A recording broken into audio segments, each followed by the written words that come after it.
Big Boss season 8లో Gautham Krishna wild card entry ఇచ్చాడు. కాకపోతే బిగ్ బాస్ సీజన్ 8లో చాలా అంటే చాలా అలరించాడు. ఆఫ్టర్ ఎలిమినేషన్ ప్రాసెస్ దగ్గర దాకా వచ్చి తర్వాత ఎలిమినేషన్ మణికంఠ వెళ్ళిపోయి గౌతమ్కి ఛాన్స్ దొరికినప్పటి నుంచి చాలా అంటే చాలా బాగా అలరించాడని చెప్పుకోవచ్చు. కాకపోతే రన్నర్ అప్ అయ్యాడు మన గౌతమ్ కృష్ణ. అప్పుడు చాలా ఒక ఇంటర్వ్యూలో ఇవాళ ఏం చెప్పాడంటే గౌతమ్ కృష్ణ, నేను రన్నర్ అయినప్పుడు చాలా లో ఫీల్ అయ్యాను.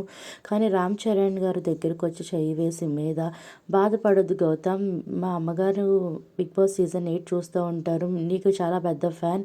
ఇవాళ నేను బిగ్ బాస్ సీజన్ 8లోకి వెళ్తున్నాను గెస్ట్ కింద అంటే గౌతమ్ విన్ అవుతాడు చూడు అని చెప్పింది. ఆ మాటలు వినగానే నాకు చాలా అంటే చాలా సంతోషం వేసింది. నేను విన్ అయ్యాను అంత ఆనందంగా ఉంది అని గౌతమ్ కృష్ణ ఒక ఇంటర్వ్యూలో ఇవాళ చెప్పాడు. గ్లోబల్ స్టార్ రామ్ చరణ్ గారు చాలా కైండ్ హార్టెడ్ పర్సన్ అని చెప్పారు. చాలా అంటే చాలా. మీరేమనుకుంటున్నారో కామెంట్ సెక్షన్లో కామెంట్ చేయండి గాయస్. ఇలాంటి కొత్త కొత్త వీడియోస్తో మీ ముందుకు వచ్చేస్తాను. Latest update. Thanks for watching.